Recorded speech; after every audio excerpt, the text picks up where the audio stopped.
quite interesting that so many people are interested to understand about space tech opportunity. Mm.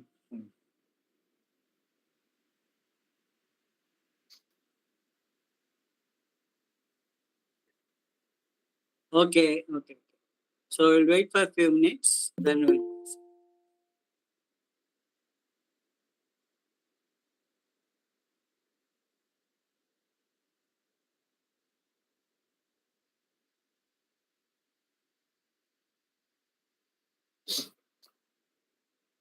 Should I share my first screen, sir? Would it help? Okay. You can do that also.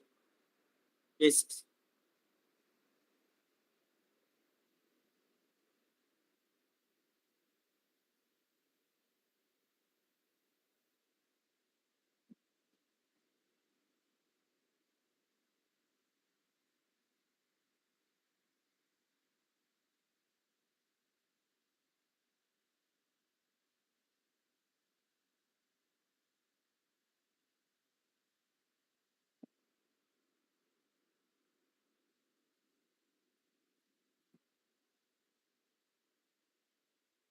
Bottom also you can remove that, no?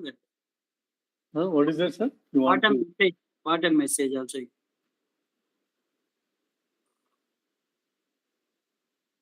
Is it better, sir?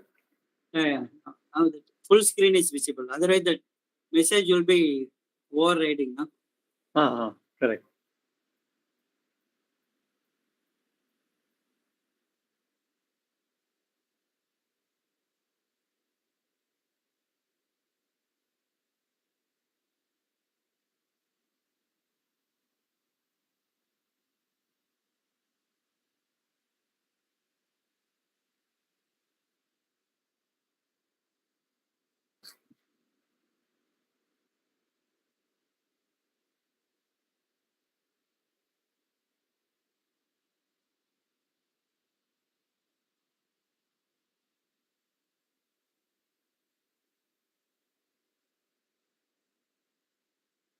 We'll start. We'll wait for a few more minutes, then start. Okay, sir.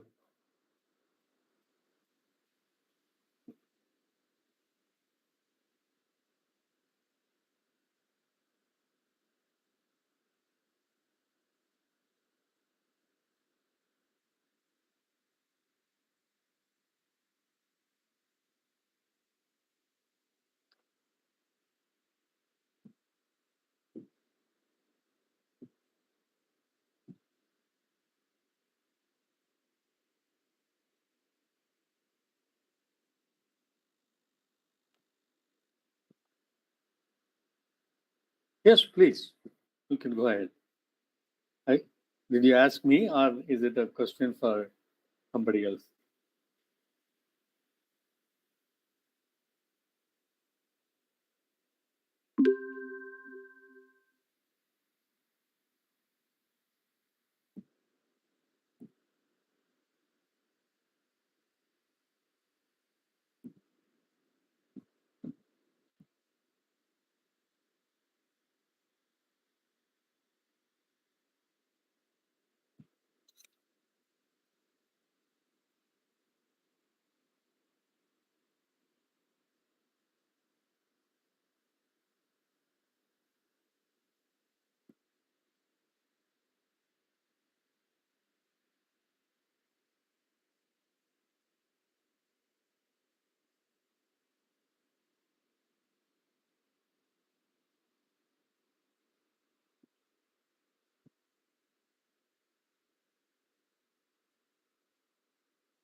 So I'll put it in this mode for a while, sir, until we start.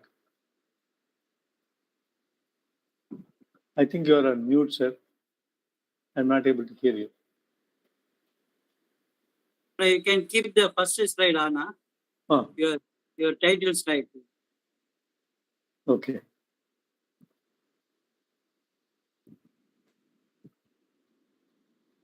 Okay, sir. Okay. I think we'll start. Yes. People will be joining. Okay, sir. No problem. Good evening to one and all.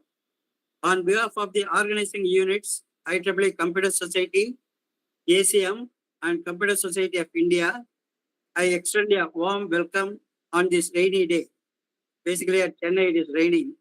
Mhm. To our eminent speaker, Mr. Murali Sundaram, my colleagues from organizing units, and participants joined this presentation on the topic Trends in Space Technologies and Opportunities for Computing at the Google Meet meeting platform and those watching it through the YouTube streaming. There is a growing interest in space. Superpowers, including India, are investing in space explorations. As space is no man's land for the time being, every major economy is interested in claiming ownership if they can establish colonies in space. Over and above, space tourism is also becoming popular, with private entrepreneurs are venturing in it. As the space launch, travel to space, and experiments there are quite expensive, people are constantly developing new, cost-effective, and innovative technologies in which computing plays a major role. Space technologies took a center stage in the last couple of years, from rocket science perspective to commercially viable solutions. JSW telescope launches, advances in astronomy, space exploration, space tourism, and astro mining has given rise to new generation startups and becoming unicorns. It is an indication of business success and investment. In this presentation, the speaker will highlight the trends and space technologies and then explore the computing opportunities ahead of us. Now I have the great pleasure in introducing our speaker, Mr. Murali Sundaram, consultant, Npedia Technologies. He is known to me for over a decade through his professional contributions in various forums and institutions. Mr. Murali has 25 plus years of experience in consulting for IT industry, corporations, government, institutions on disruptive innovation and emerging technologies. He had been supporting colleges and universities such as BIT, IIIT, that is Indian Institute of Information Technology for Design and Manufacturing, IIT Madras Department of Management Studies, with technology lectures, hackathons, and also guiding startups. Mr. Murali is an IIT alumnus of 1981 batch. He is interested in science and astronomy. With this brief welcome note and introduction, now let me hand over the floor to Mr. Murali to enlighten us on the space technologies and opportunities for computing. Over to Mr. Murali. Thank you, Mr. Mohan. Good evening, everyone. Welcome. Thanks for the introduction on the trends in space and technology. Yes, indeed, space is taking a center stage, and indeed, it is no man's land. So it is fascinating to observe that how a rocket science is becoming not a rocket science anymore. So we're going to be exploring some of the trends and why it is happening. So I'm going to introduce some of those aspects of it. From the business side, how it is enabling entrepreneurs to come in and do the innovation. And we will look at some of the innovations in technology and computing opportunities. I hope to wrap up the session in about 45 minutes to 50 minutes. Then we will have question answer session at the end. So let me go into the sessions here. So let's look at what is this trend about? Why is it becoming important? Rocket launches used to be very, very expensive. This diagram indicates about the, they kind of quantified it in terms of commoditized weight of the rocket, right? They call it low Earth orbit items. And there is also communication and computation happening in that. And they have observed that in every 5 to 10 years, there is a trend that is happening, which is expanding in use cases. And it is what is known as the SWPC: size, weight, power, and cost. It is dramatically reducing for us. So it is kind of moving from a GEO, large GEO, geo Earth orbits, to something like a smaller distributed LEO, or the low Earth orbit options. So the satellite are becoming more and more viable. And why satellite? And what are the benefits you will have? We will see it in the uh, forwarding slides. But important to understand, just like computational power, just like storage power, and just like the networking power, the cost is becoming lower and lower for us. And we'll also cover as the cost is becoming lower, how India is becoming uh, a choice for launching vehicles. And because of that, the the space startup in India is really becoming big. That also we will cover. Um, don't worry too much about taking notes. The slide material that I have prepared, I have shared it with the forum, and you may be able to get access to it at a later point in time. Just just listen to me and then sit back and relax, and you will absorb more of what is going on with respect to space technology. So you understand why this trend is important, because the cost is reducing. So we can look at initiatives that are looking at launching the vehicle. Is it important? Yes, it is important. We'll be able to manage launching space vehicles in a much more effective fashion, even at a lower cost. That is the key point in this particular one. Now, why should anyone pay attention? So, that is what is covered here. So, according to some business analysts, you are looking at 1 trillion estimated market here, which is a very large market. So every business will have a attraction to that. And today, if you look at it, it's around 400+ billion dollars. It is likely to touch 1 trillion by 2030. Every 10% growth is there. And if you look at the annual growth of the industry itself, these are the numbers that they look at it in terms of the company growth or company investment. It's a 50% aggregated growth that you are looking at it, which has information product, data analytics, data downlink, space tourism, everything is coming together. We will revisit some of these topics again and again. And you have increased participation from global participants. If you look at it, there is Canadian Space Agency, there is European Space Agency, India is into it, China is into it. So most of the people wanting to do this, 1,400+ companies are there, and they are expected to go from 600 to 1,000. And new entrants are bringing a lot more innovation. They are faster than the legacy player. So there is a lot of momentum with respect to participating in the global initiative that is taking a major trend. And we have earlier seen that there is a significant cost reduction, and because of that, a lot of people are motivated to come into this particular environment, if you will. And what is happening is new business models are emerging.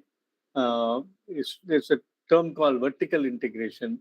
You could start with one part of a business activity, and you will be able to grow into that. An example would be somebody like a Flipkart, or somebody like Alibaba, you would have known in the e-commerce industry, starting with e-commerce activity, now owning a bunch of supply chain providers as well. So that kind of vertical integration and value-added services are indicators of developing new business models to grow into this area. And this you would have noticed across the industry, which is, focus more on the software side, on the space itself. They will split it into four areas, which is, into fuel, into launch, into monitor, and end of life cycle. And in addition to that, you would have seen a bounce in the AI contribution and real-time insights and data that is coming from space. These are new opportunities that you will see in them. Now, from the business angle, you go in a little bit deeper. What was the technology benefit I will get? You get laser communication. LIDAR is becoming a bigger contribution into this. And data transfer can breach the, if you can have a kind of Moore's law into the data communication, even that can be breached at a faster pace. So it becomes more and more effective for us to look at it from a communication perspective. So if you look at the communication, I don't know if you had looked at somebody like Arthur C. Clarke had given a 1964 video in which he has given this particular one, which is amazing. He's saying that 50 years from now, people may not commute, but they will communicate, which is a very powerful statement, So communication is slowly replacing the commuting needs for us. And in that direction, we are moving more and more towards the laser communication. We have digital capabilities. Edge computing and AI is becoming stronger. Edge computing, as in the AI capabilities, wherever you are collecting the data, in that spot itself, you will be able to provide a lot more artificial intelligence support, whether it is sound based or image based or data based. Any of that, you will be able to process it and develop deep learning algorithms and implement solutions there. The third aspect is the deep space exploration. Deep space means that you need to go a little bit further into that I already covered in terms of the propulsion systems and the ignition system, alternative fuel system, nuclear thermal or electric propulsion system or new area that you will be able to explore in the space, and that in turn can come into the Earth orbit itself.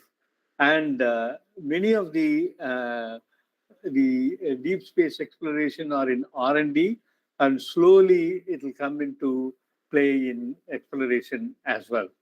And finally, operations, if you look at it, in-orbit service itself. The satellites are in orbit for us. Sometimes you need to adjust for some smaller calibrations that you have to do. And sometimes you have to refuel them. Sometimes you have to have booster structure. Sometimes you need to have rapidly attachable fluid transfer interface, which is known as the RAFT. So these kind of technologies are becoming necessary, right? And then in launch, you need the computer design, you need 3D printing, you have what is known as a digital twin. A lot of technologies are converging into that. And if you look at the four areas together, there is a lot more bounds and technologies that you could have in terms of innovations opportunities that are coming in the space technologies per se. Now, if you have these technologies, what will that enable me to do? What are the applications? you can look at it from the Earth's perspective.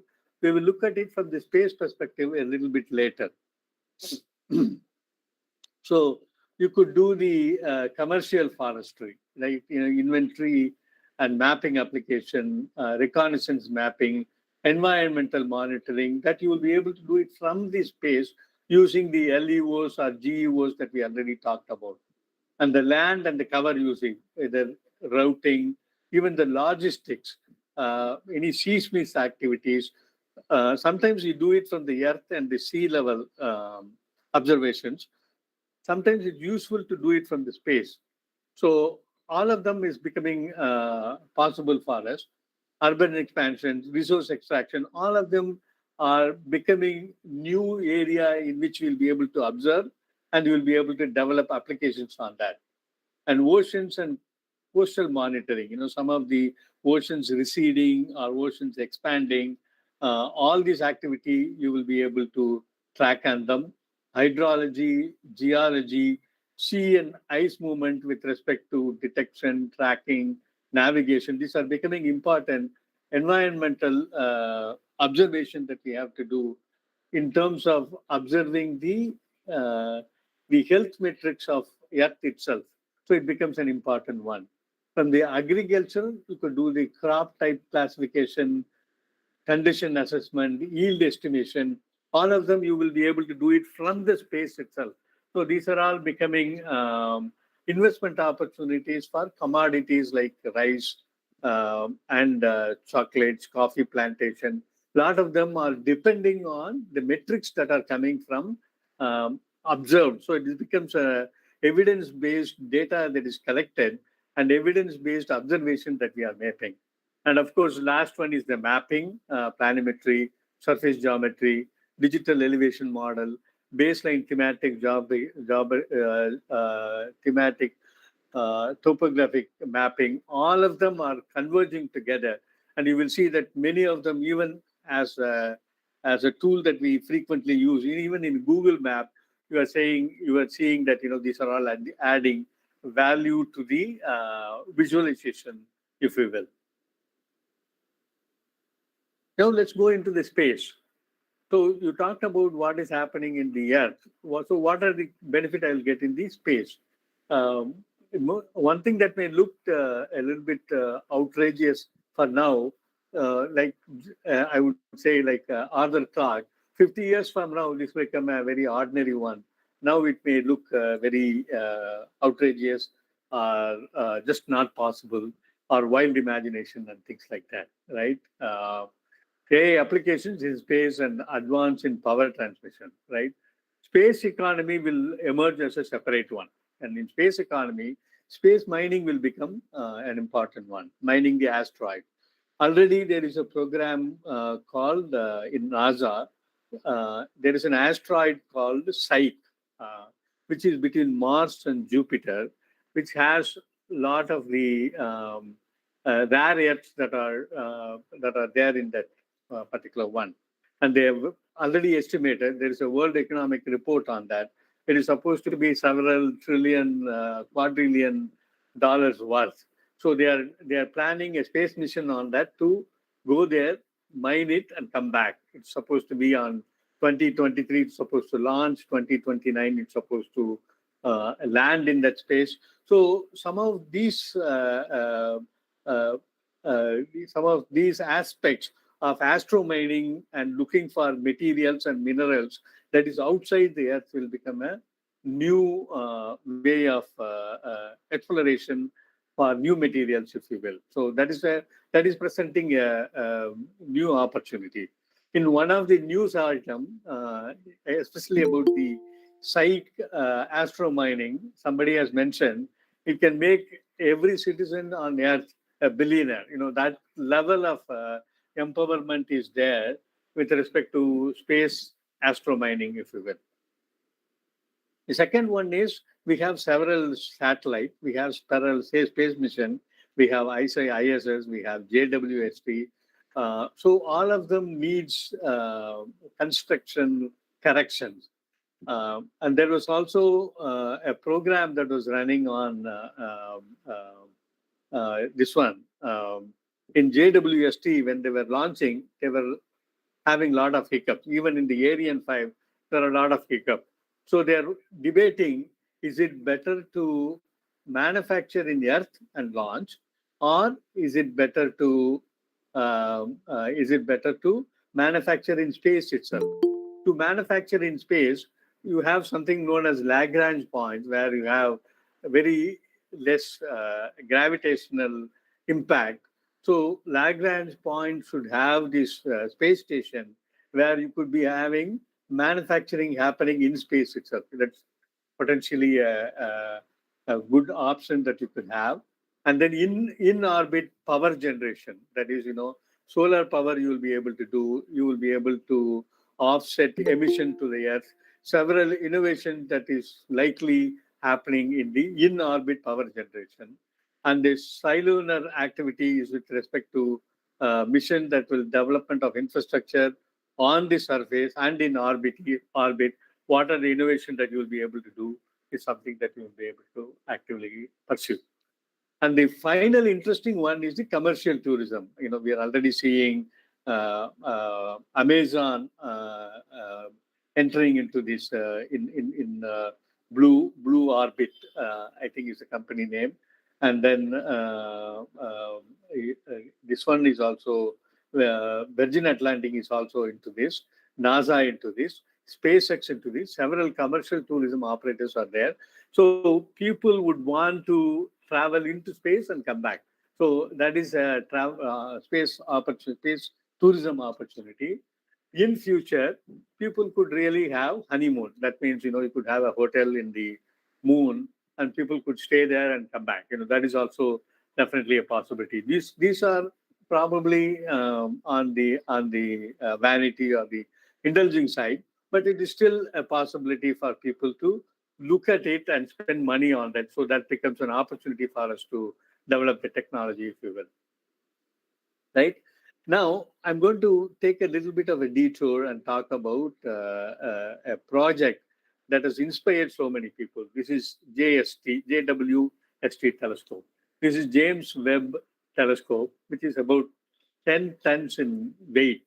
About 6 tons in weight. It's actually quite a lightweight. And the challenge that was there in terms of building it, launching it, spacing it, putting it in space, and then monitoring it remotely. So this is talking about the flight that has happened from the Earth. It needs to be packed and it needs to be opened up systematically, and it needs to open up all the mirrors in appropriate order, and it has to align the mirrors and then calibrate it and start collecting the data in the space while it is traveling to a point known as Lagrange point. I was talking to you earlier on that. And the Lagrange point is L2 in this case, and the L2 is behind the Earth, is about 1 million miles away. And it has to travel there, and it has to work remotely for about 20 years. That is the time. And the people have worked in this project for nearly 20 years. Around 20,000 engineers have worked on it. And it has about 18 mirrors that is made up of beryllium. Beryllium because that is the only metal that will not go brittle in the space. Space is extremely cold, about 4 degree Kelvin, and you need to have a gold plated on that, because only gold plate can have infrared capture on that. So it is a very finely imagined engineering piece, which is very important. The success of JWST indicates to us that we will be able to launch and imagine bigger project into space and explore that. Let me go a little bit deep into the specific details of the JWST telescope itself. Right? It's one of the largest telescope imagined, and it's not like a typical telescope. Normally in telescope, it is operated on optics. With the telescope that we know is there is curvature and there is light that is coming in kind of a light form, and then it will get converged into secondary mirrors and you get the image. Whereas here, it is more of the infrared particles that will come into contact with the mirrors. And each of the mirror is like a bucket, and you have to have a very large bucket to collect a lot more infrared particles into that. And in order to protect this mirror from sun's heat, you have several shields that are building, and sun shield is the one that you'll see at the bottom. And and this is again a multiple layer that was built into that. Interestingly, this is a global collaboration project, right? So this was assembled in Malaysia. One of my friend Satya was working in this particular project, and I was very excited to talk to him about it. And in one of the assembly, a little piece was torn, and because of that, they have to reconstruct it. And it took nearly 8 months to reconstruct it and build it. So these are some of the exciting things that you will face while you are building that. And the bottom level is the one that indicates where is the sun and the earth and the moon, and how far is it away from the earth. And what you see is the point here, that is the L2, and the web will be orbiting around that L2 point. And because of that, it will be able to scan the sky outside planets in the solar system, if you will. So this launch itself, the traverse from Earth all the way to L2 point, locating it, calibrating it, and then start collecting the image. It has nearly taken about a month for it to calibrate the image. And while it was launched and while it was calibrated, I was eagerly watching it. It was live telecasted to us. That is the level of engineering that we have achieved. And as it was opening up, you'll be able to monitoring it and see if it is successful or not. So this is a very great project to look at and be happy about it, right? Some of the mission, look at it.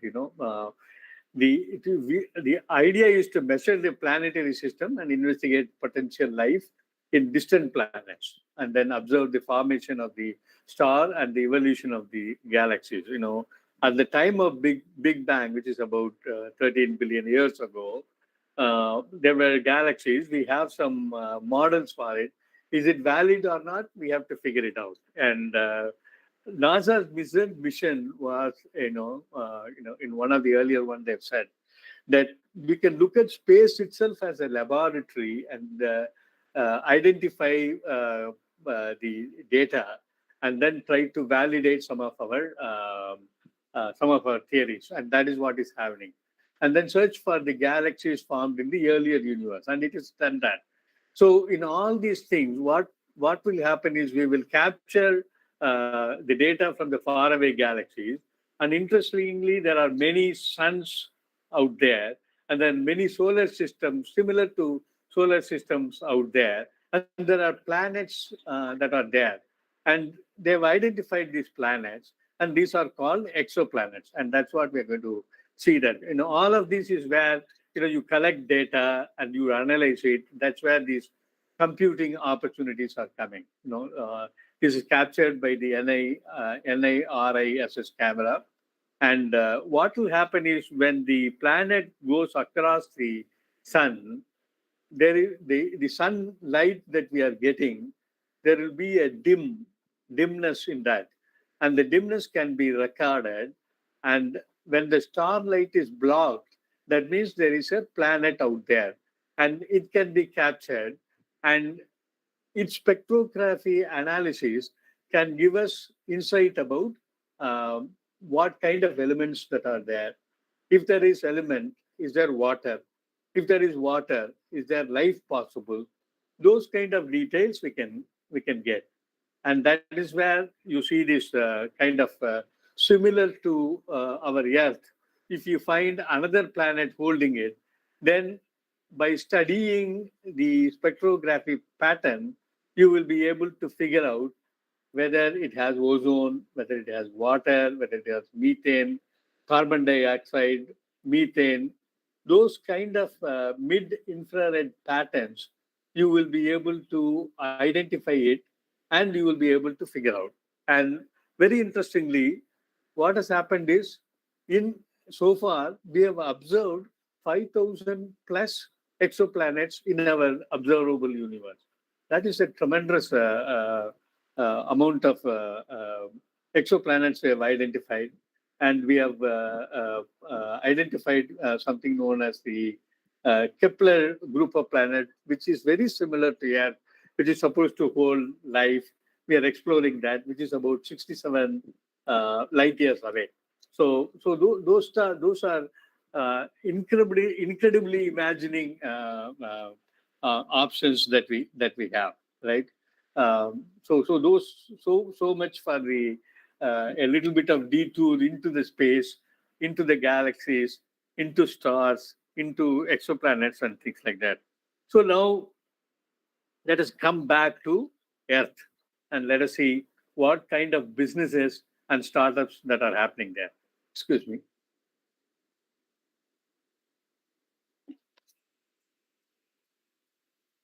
Now, uh, the innovations that are happening in space technology, because of space technology, will influence us, will influence the industries in the Earth itself. So they're identifying telecommunication, aerospace, defense are the one that's going to be primarily impacted, right? And then they are also identifying electric power, natural gas, and utility because of the electric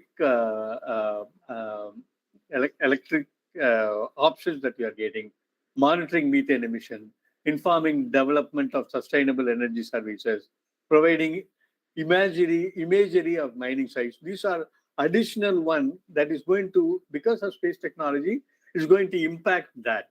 Automotive and assembly, the collaborating and lunar rovers, enabling autonomous driving. Because you would have heard in Mars there is a robot that is driving around and collecting data that is completely autonomous. So that actually has helped us in managing. If you can do it in Mars, you can do it very effectively and easily do it in Earth. That's the kind of imagination connect you could have. Consumer packaged good, you can look at experimenting in space under specific space environment condition to inform design and manufacturing of sneakers, soccer balls, etc. So a different kind of material can be imagined in agriculture, in aviation, travel, and logistics, pharmaceutical and medical product. This is more like conducting experiment for leveraging microgravity with protein crystallization to improve pharmaceutical. These are all happening only because of space technology. We are getting into that. Information technology and electronics and financial services, even, using radar satellite based flood monitoring capability to inform risk management. In fact, one of the Google news was that it is able to disperse to one of the disasters that has happened in Florida. They were able to get the pictures from satellite, assess the damage, and in insurance, you can estimate the damage and distribute the fund earlier uh, earlier to them, so that the pain can be averted in a much more effective fashion. So even at the insurance level, you will be able to assess it without actually assessor going to the disaster site, because by the time disaster settles down and then assessor goes and evaluates it, it will be very difficult for the people who are facing it. So you are able to respond in a very effective manner in providing services. So even at the risk assessment level, it becomes a effective tool for us. So this is the level of impact that you could potentially have. So the case examples, this is just an indicative one. It's not an exhaustive one. You can get field level insight for agricultural input players. We already covered this. And commodity tracking is a different way. If you really imagine the GPS that we are having, it is from the satellite. We are able to get this kind of data, correct? So one is locally getting sensors and do it. Another is satellite to do it, right? when you look at SpaceX innovation on having multiple satellite to provide Starlink kind of data services, that is another innovation that is already happening. Building construction and detection, vegetation detection, supply chain traceability, and forest carbon. These are all ESG compliance related one. Environment, sustainability, and governance, right? Oil and gas shale activity monitoring. So in terms of remote sensing analytics and imagery that you could do, and innovation using AI that you could do, is becoming explosive possibilities using the space technology that we already have, I would say.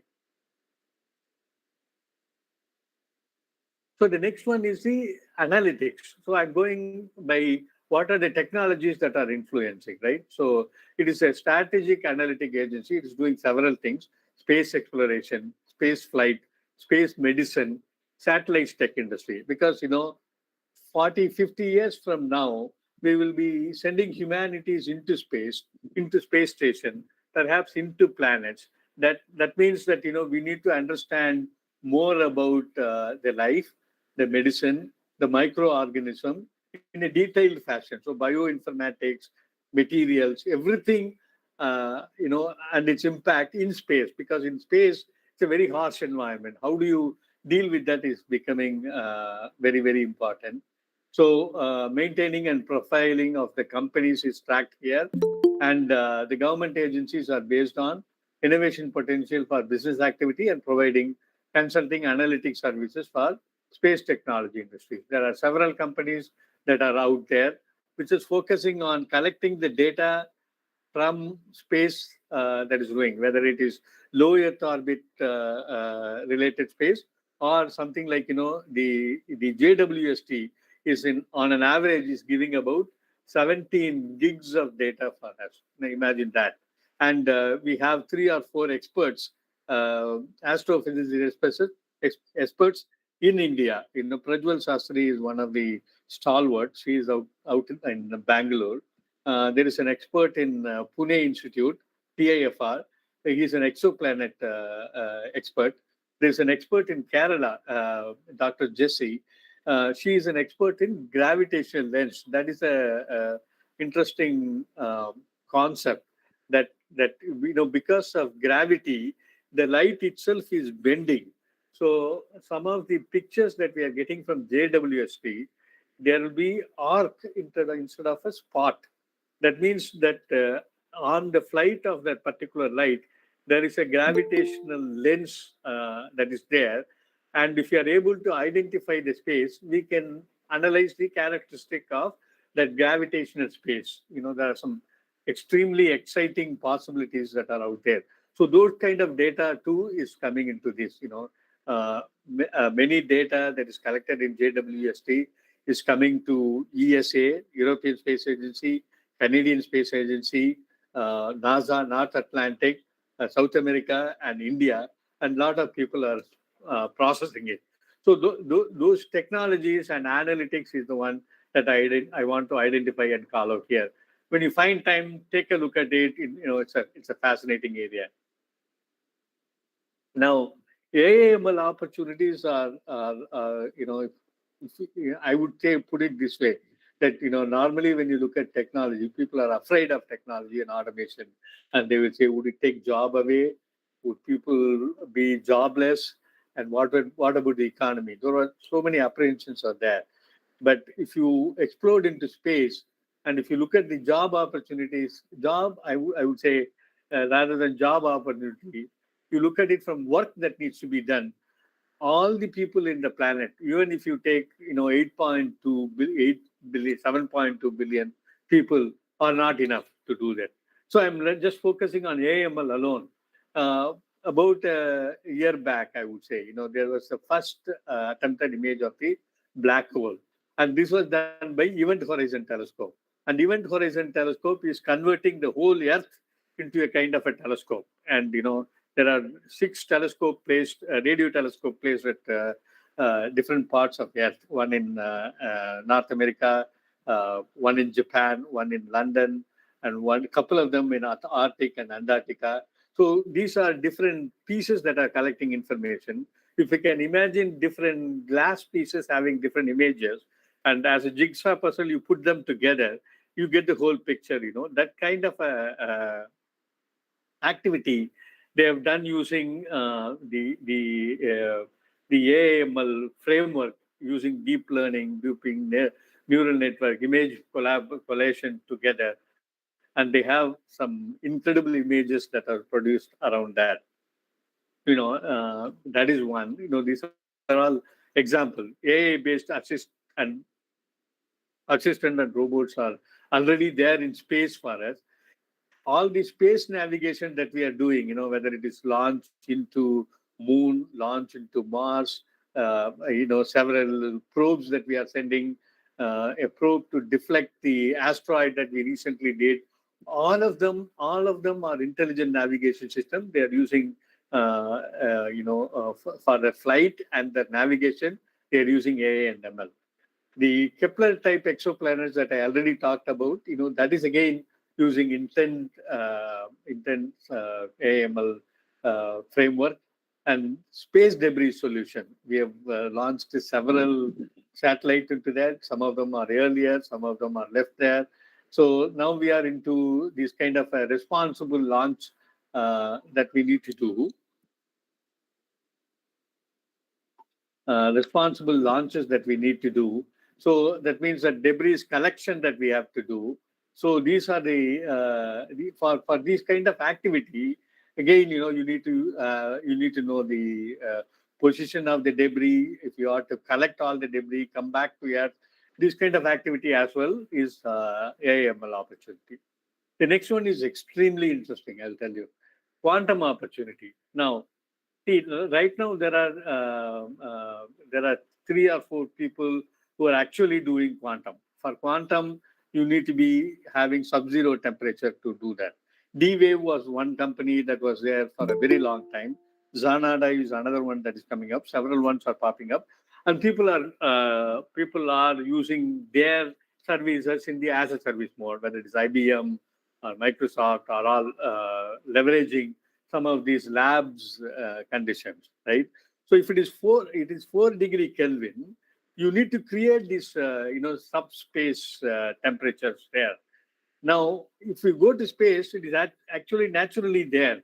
So that is a tremendous opportunity that are out there for us to create quantum capability rather than creating it here. You can go to space and create this quantum ML opportunity. And here is a quick diagram on that. And what you will be able to do is, if we eventually get successful in quantum architecture, it gives computational capability of several order higher. When I say order, we are not talking 3 times or 4 times. We are talking 10 times, 100 times, 1,000 times kind of a thing, right? How it is happening is at at at the atomic level, you will be able to get this transistor, and from binary, we will be going into multiple bits. Instead of a binary, you could have 4 bits, you could have 6 bits, and people have generated quantum computer up to 137 bits, and it keeps going up. And with this capability, your computational architecture, computational capability, complexity, everything that you will be able to handle is increased by multifold.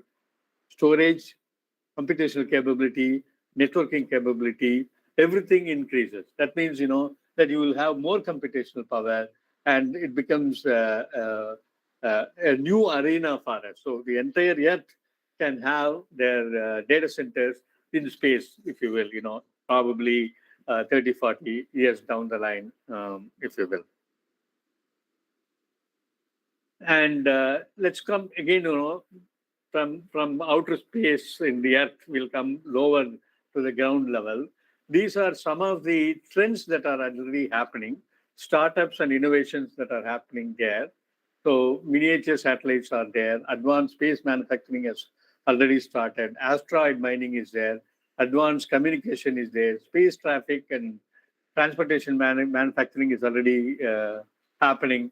Smart propulsion in India, there is this company called Agnikul. It's already touted as the unicorn. Unicorns are startups. They are evaluated for $1 billion or higher, and uh, they are that success story is very inspiring.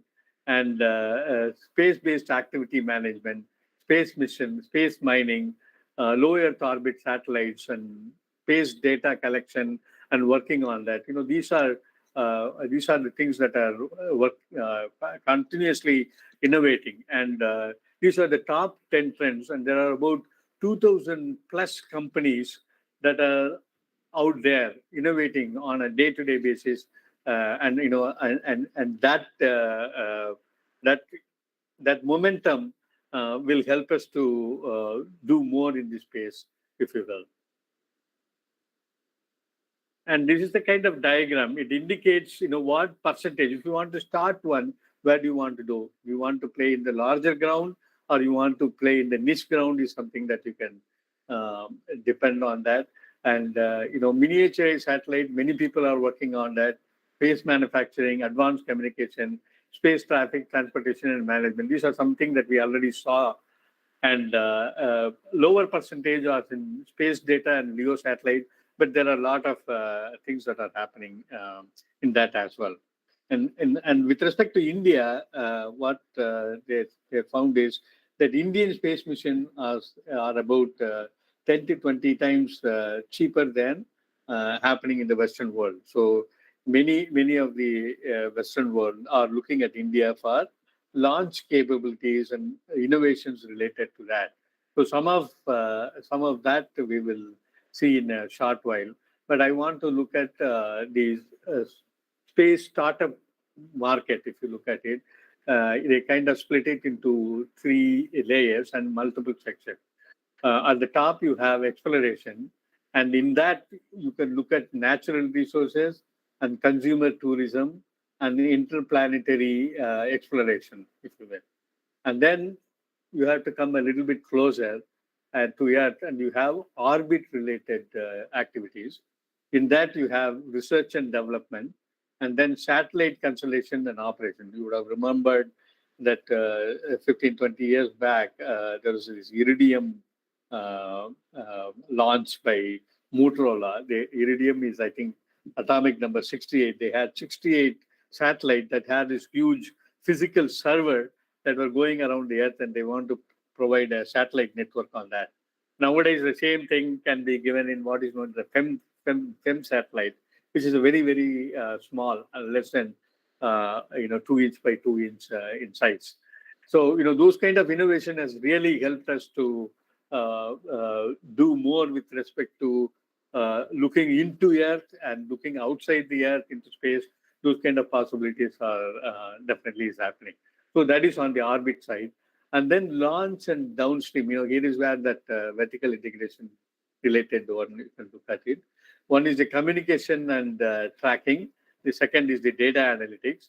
And on the right-hand side, you have spacecraft design, launch providers. That is where India is becoming, India, I can almost say, in fact, I think September timeframe, in CII, I'm part of CII, Confederation of Indian Industry, and we had a session on space trends in India, and we had Professor Satya from IIT coming and talking, and we were discussing that just like in 1990s and 2000, we had a great IT service boom. Is that happening in space for India? And it was an interesting conversation. And Professor Satya pointed out that we may be that probably Tamil Nadu can be better because we are closer to equator, and we have a larger coastal line. We may be having several launch spot in that, and we may be able to definitely innovate in that direction. Was his take on that? It was a fascinating discussion we had. So, that is a kind of development that we may be able to have. So I'm going to go a little bit down to the earth. This is probably my last slide. What I want to look at it is, the space tech startups have done really well, and it is not only about India, and the world is taking a look at it. The global investors are taking a look at it, and they want to invest us, and they want us to innovate further, right? So Agnikul was one company. They are into fueling. Skyroot into launch and vehicles on that. Vestas Space Technology is into data-related innovation. Pixel and Ada Aerospace are startups that are coming, right? If you search in the web, you will find out that India has about 100 startups in space tech alone. In startup space, if you look at it, we have 100 unicorns. That means 100 companies that are valued more than $1 billion. That itself is a fantastic success for us. Globally, there are about 1,100 unicorns. The number one space is for US. Second is China. Third is India. And then only you have other European and Japanese companies that are there. So I think we are at an incredible time, and we have incredible innovations that are happening. Especially in space tech, it is going to give us a larger wedge to innovate and explore and develop this entrepreneurial capability, even if you will. I think the challenge is to develop the skilled force into those areas. I think we need to focus on that as well. That is again is another opportunity area. So I think that we had a business case for it. We had a value that can get out of that. Outer space possibility, the around the earth possibility, into the earth possibilities. What is happening in India? All those varieties of things that we have seen. So with that, I would say I'm concluding my session on trends that are happening and the impact that it is bringing to India, and I think it's a great, wonderful future for all of us, and I am very excited about it. Thank you.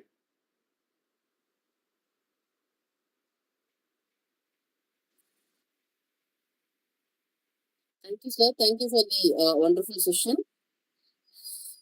I'll take any questions. Yes, sir. There are a few questions posted in the chat box now, and also there are a few questions that has been given by the participants during the registration. So I'll just ask one by one, sir. Okay. The first question, what are the possibilities of power generation from solar energy in space, and how viable it is it harnessing? It's a very good question. So in terms of there is an echo. You may have to go mute. Thank you. So there is an echo. Sorry. The solar energy creation is definitely possible, right? We've seen it in this thing. But the challenge is, how do you transmit it back to Earth? So energy you may not be able to transmit. You may have to store and transport. I think there may be some challenges with respect to that, and we don't know. Maybe some fundamental research can come, and that can help us. Generation is possible, but I think transmission or transportation, we need to wait for it to for the innovation to follow, I guess. Next question, please. Thank you, sir. What are the technological barriers for establishing factories in space? Yeah, there are many actually. We are at a very early stage. It's a very hostile, harsh space. like I said, the only metal that can hold there is beryllium.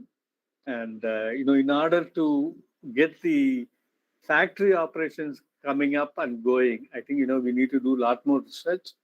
I think, we are probably about a decade away from establishing a successful factory in space.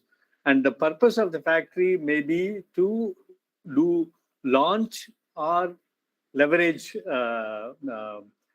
for space related needs or assembly only, I would think.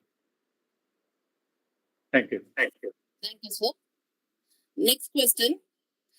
How effectively space debris can be disposed of? What are the difficulties? So, I think space debris challenges. I think with our reasonable experience on international space stations, we are reasonably okay on the biomaterial recycling, right? If it is a space debris, then we have to figure out if it's recyclable, if it can be taken to the manufacturing spot, or if it is not, then should we bring back to a lot of complex question are there. But what may be interesting is that you will definitely be able to collect all of them together. So the collection is possible. Then the segregation and then what to do with it, you need to probably build a engineering activity around that. Thank you. Thank you, sir. Next question. What are the drawbacks of quantum computing with respect to security? I think quantum computing, if not, it will only strengthen the security. But the challenge may be that if people are not aware of the structure, then they may lose the data and they may never get it. Those kind of, that is also a security risk, right? You have a data and you have some data and you don't know how to get it back after putting it in quantum infrastructure and encrypting it. That could be a challenge.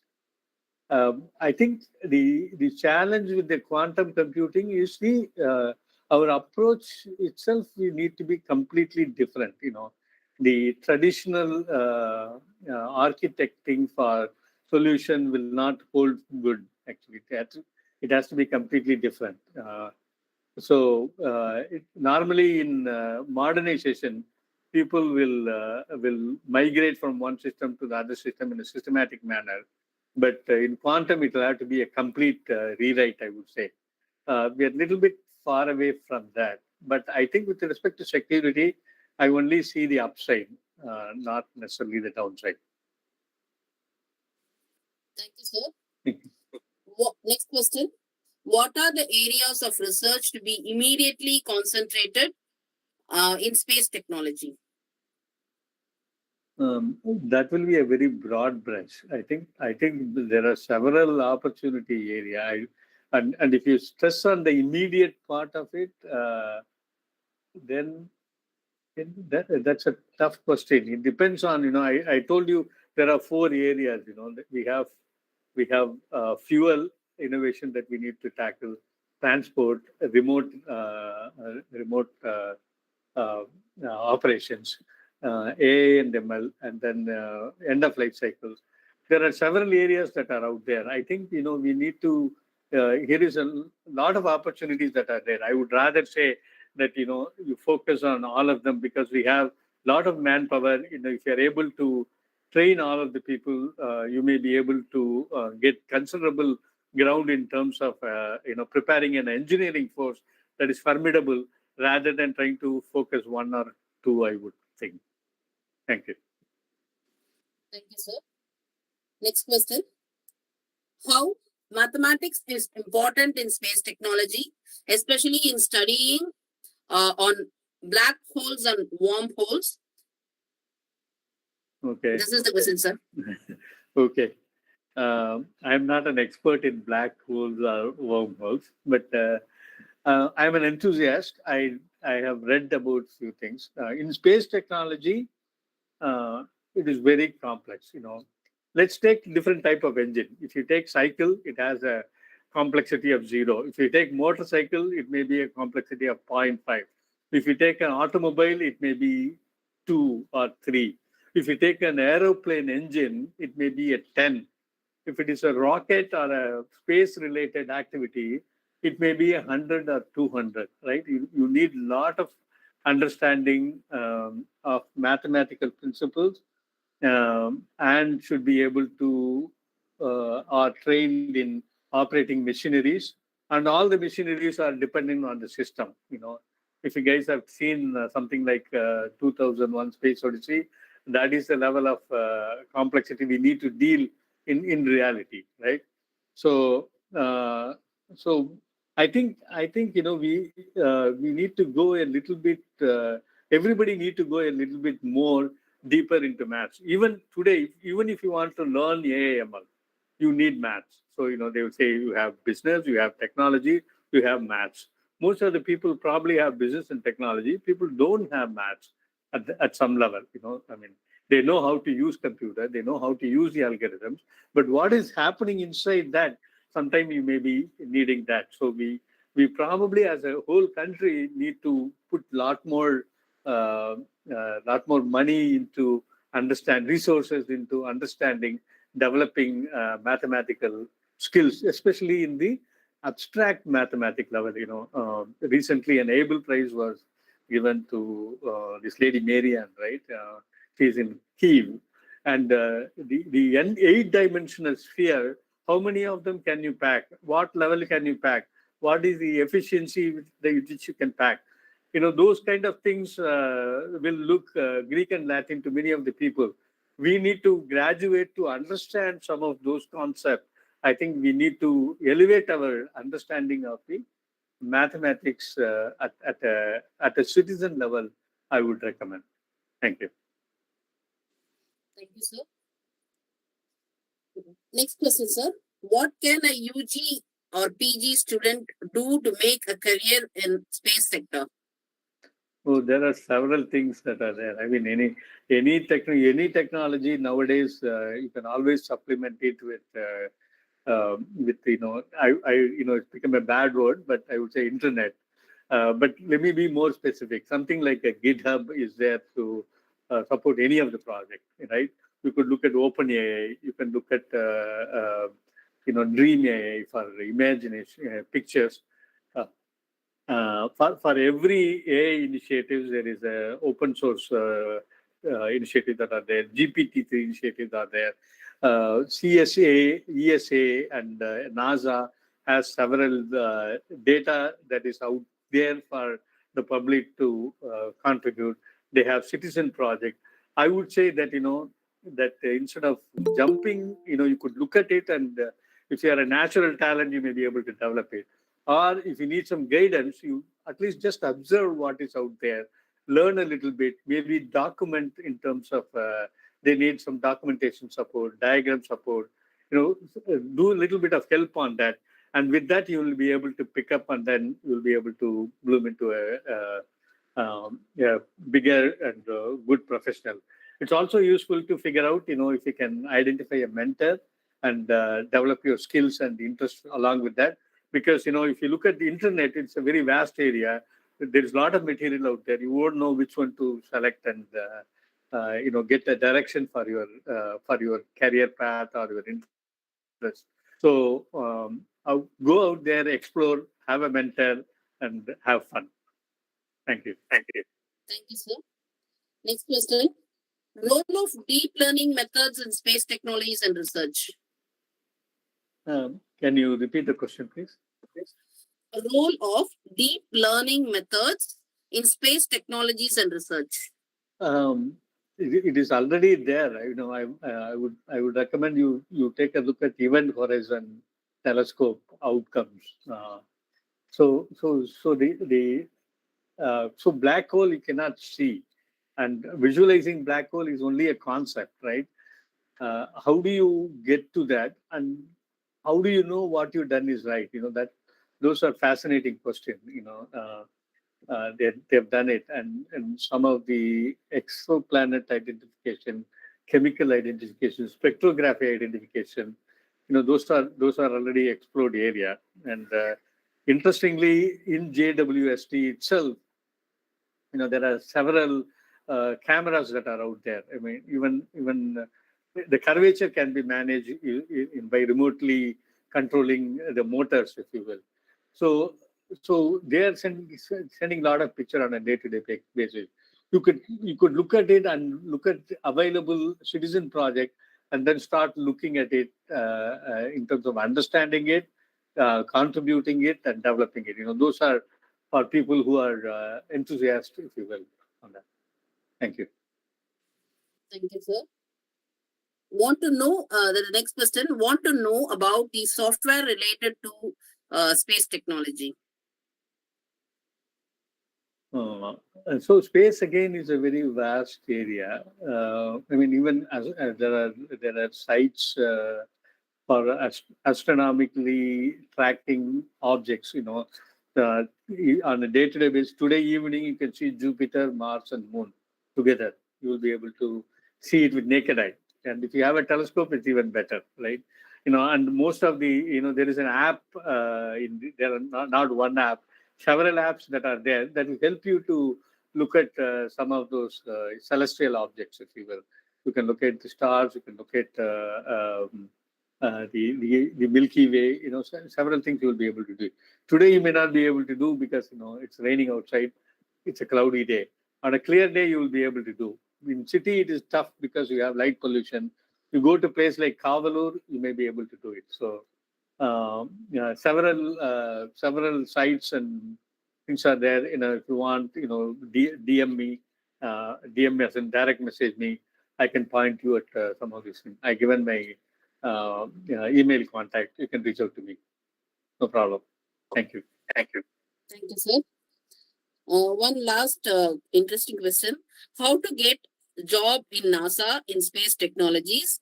Please tell us the pathway as student to reach that position. I am not in NASA HR to provide that. But having said that, I would say there are several competition that NASA is conducting, and they get announced in the web, and you will be able to participate on that. That is on the regular path. Like I said, there are several citizen projects that are out there. There are material out there in NASA site itself. Let's say you want to understand about JWST telescope. There are several material that are out there about how they assembled it, what is out there. And if you want to collect data as of now, as of today, about where is JWST data and how is it collected and what is happening, that you will be able to get it and see it and satisfy yourself. And whether you want to do a step-by-step learning or you are extra enthusiastic about specific area, it could be that you suddenly picked up interest in gravity lens and you want to understand it, or the gravitational wave you want to understand. And some of these recent new topic, I want to verify theory of relativity of Einstein. What are the steps to do that? These are data, steps, experiments that are available that you may be able to pick up and develop on it. There are no single path. There are several activities that are there. I am no expert in NASA and space technology on how to get into NASA. I don't know how to do that, right? But I'm definitely an enthusiast. And I've looked at, I'm enthusiast on the astronomy. I'm following several scientific projects in space and space technology. And I'm also following it from the business perspective. So with that, I put this material together. Thank you. Thank you, sir. Any more questions from the participants? You can unmute yourself and you can ask. Any questions? Yeah, I got a question. Yes, Doctor, It's a wonderful presentation, Dr. Murali. I mean, it's just fantastic. Um, I wanted to ask a question. You see, because India is really at the cusp of, a great progress in all the fields at this point in time. And you rightly pointed out, this is the point where it is something like what India prospered in the IT field in 2K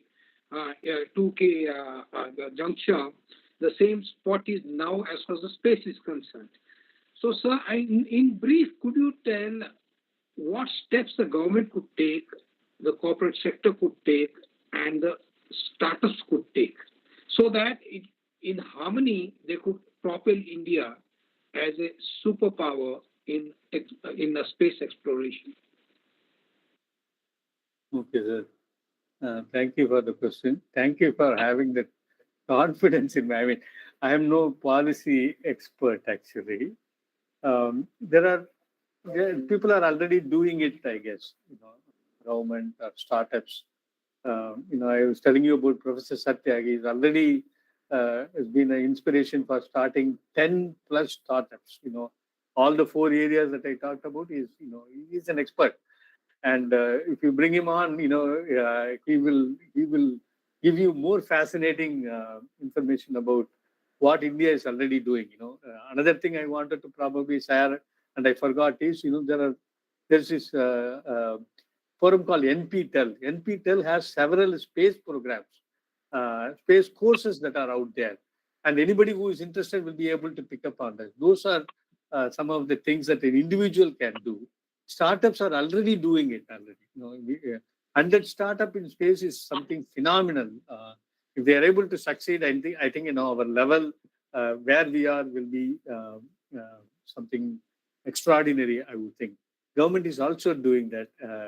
I think there may be some stalwarts in policy making. They will be doing that. I am no policy maker, so thank you for having the confidence in me to ask me that question. But I don't know, sir. I think right now it is the right direction. If we continue doing what we are doing, we are good to go, I think. Thank you, Mr. Murali, for a wonderful presentation. And could you elaborate something related to skill development initiatives we need to concentrate? Skill development is a opportunity area and a crisis area, I think, for us. So, like I said, space is extremely hostile environment. It doesn't allow any mistake. So how to be accurate and how to be surviving in space, that needs a lot more education for us. We are very comfortable with Earth, actually. Even if we go to few altitudes higher, we find it difficult, right? So I think, in terms of education, Professor Satya has said NPTEL is already there. But I think, like the engineering force, if you look at, Tamil Nadu, we have 450 engineering colleges, right?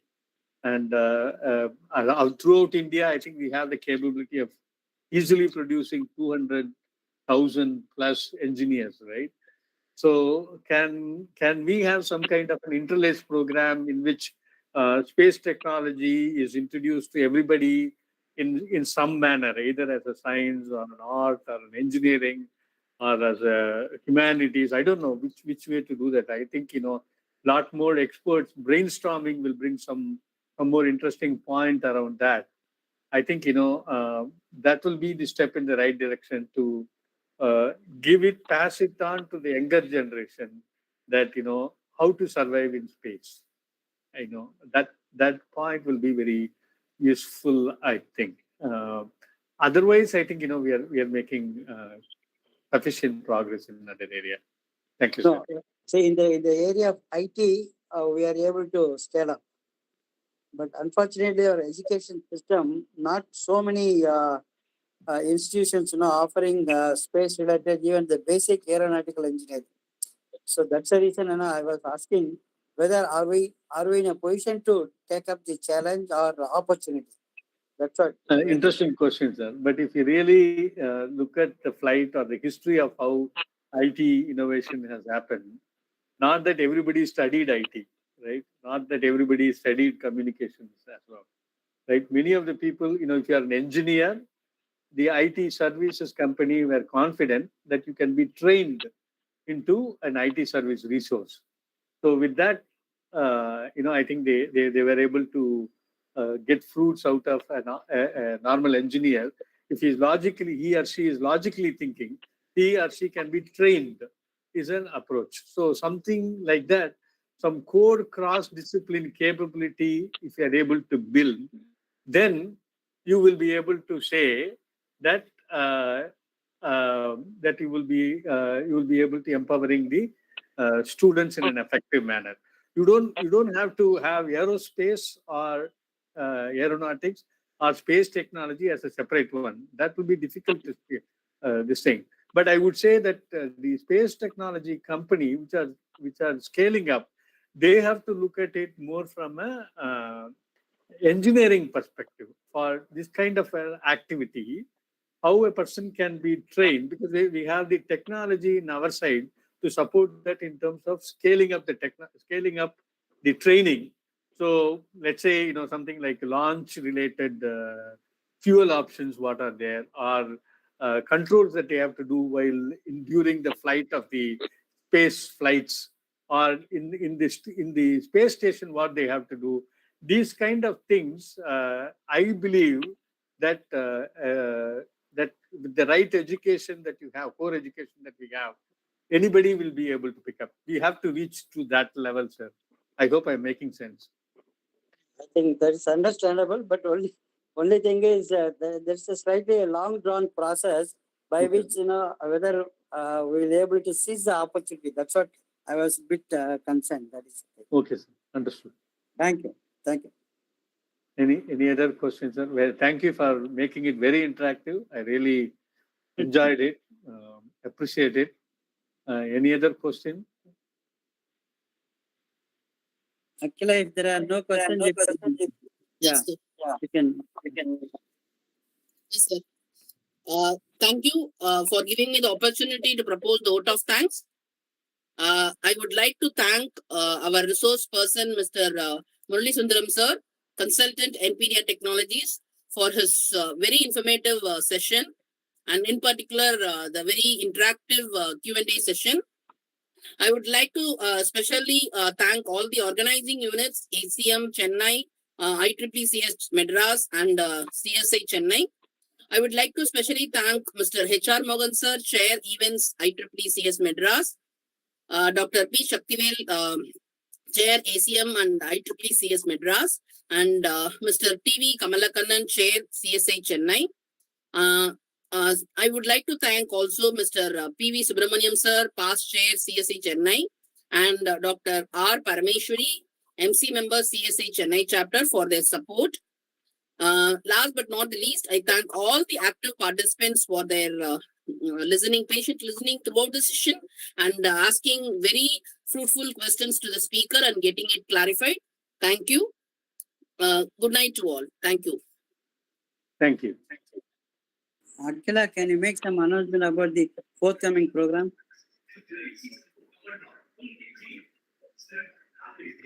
Sir, can I take a leave? Is it Okay. Right, sir. Thank you. Thank you very much. Thank you. Thank you.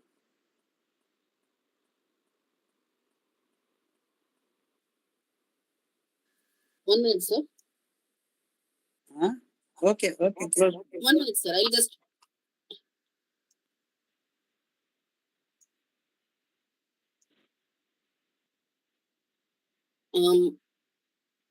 We have some of the webinars, forthcoming webinars. I'll just list out those things. On 26th of November, we have a webinar on machine learning beyond algorithms. And on 30th of November, we have privacy and security in everyone's life. And 10th of December, we have a webinar on marketing in metaverse, time to explore, experiment, and monetize. And that is from 4 to 5:15 p.m. And on the same day, 10th December, we have another webinar on future of software testing, Choco's engineering, and evolving systems for reliability. These are some of the events, and we also have some of the other upcoming events, which is yet to be confirmed. 1 minute, I'll just.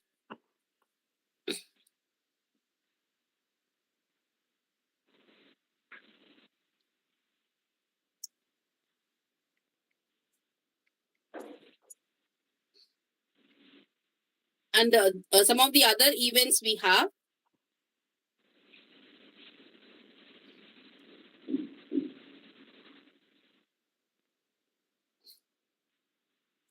We have, sir? Yeah. Go on. Yes, sir. Open network for digital commerce, Yes, sir. and then one is on business plan writing. Yes, sir. We have business plan writing by Sharda Ramani ma'am, Sharda Ramani, and we have central bank digital currency. There is one more session on open network for digital commerce. So these are some of the events planned, and it's been available in the link, like in the website, CSI website, and also it is available with the mails that are being posted by Mohan sir. So kindly register and get benefited. And Sir, also the symposium. Can you talk about the symposium?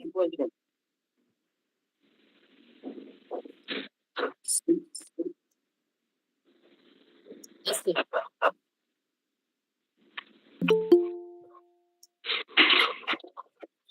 Good evening, Dr. Talji. Good evening, Dr. Good evening. How are you? How good? Yeah. Long Good to time see to be back, Long Good time to see you. All is good. How are you? Yeah, fine. Things are fine. So nice. Have a great evening. Thank you. Okay. Yes, sir. We have a symposium on April 23. We planned on 15th of April. The topic of the symposium is AI, ML, DL techniques and its application. We are hosting it with the organization Tech University, Chennai, and papers are invited for this particular symposium. The details are also will be posted in the mails and also in the website available. Information security, cyber. And last for paper submission is November end. Yes, sir. The deadline for paper submission is on November end.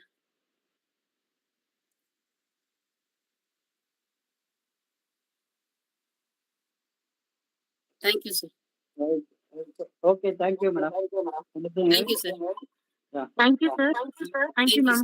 Okay, thank you. Thank you to everyone. Thank you. Thank you, sir. Okay, thanks, sir. Thanks, sir. Okay.